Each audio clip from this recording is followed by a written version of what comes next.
Espinida at Madel Castillo, pakibigyan ng mic. Celso Espinida. Tinatanggap mo ba ang babaeng ito na nasa iyong harapan na si Madel Castillo upang maging asawa? Mamuhay na makasama ayon sa tinakda ng banal na matrimonyo. Ay siya ay iyong iibigin, aaliwin at igagalang at ingatan. Sakit at kalusugan at tanging sa kanya lang pitisan habang kayong dalawa ay nabubuhay.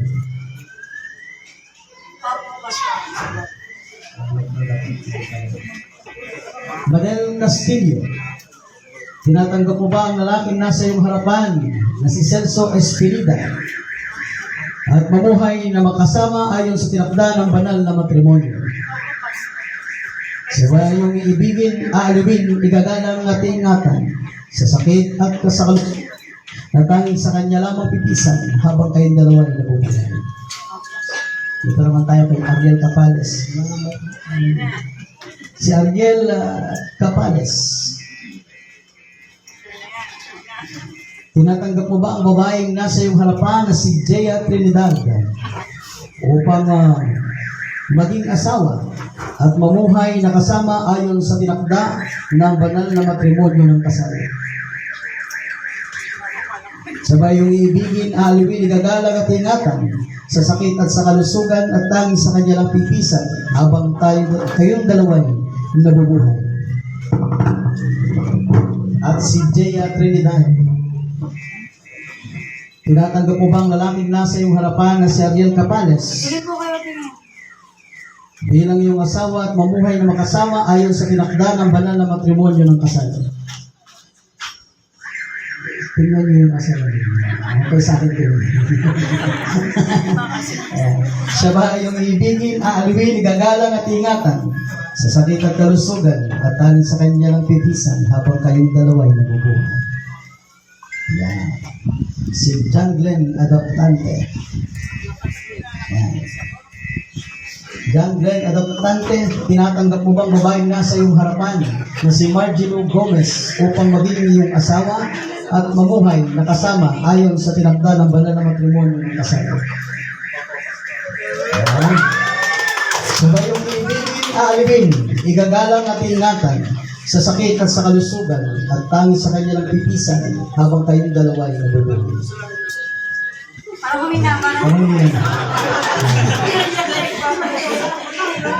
Si Margelo Gomez, tinatanggap mo ba ang lalaking nasa iyong harapan na si John Glenn Adoptante bilang iyong maging asawa at mamuhay na magkasama ayon sa tinakda ng banal na matrimonyo ng kasal?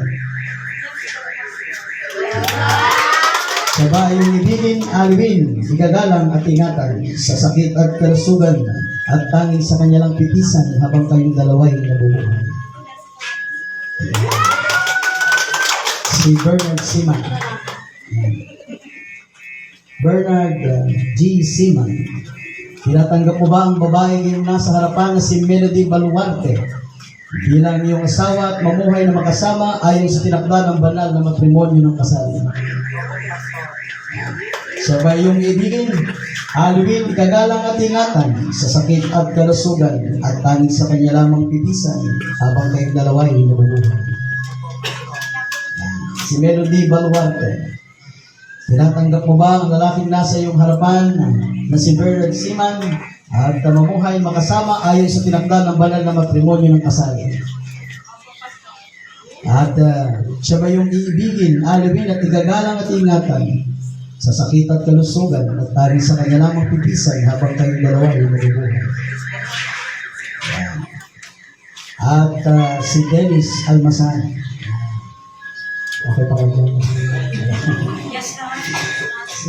Si Tatay Dennis Almasan, tinatanggap mo ba ang babaeng nasa iyong harapan na si Mel Gariel bilang iyong asawa at mamuhay na makasama ayon sa tinakda ng banal na matrimonyo ng kasal? Sabay yung ibigin, aliwin, igagalang at ingatan sa sakit at kalusugan at tanging sa kanya lamang pipisan habang kayong dalawa ay nabubuhay.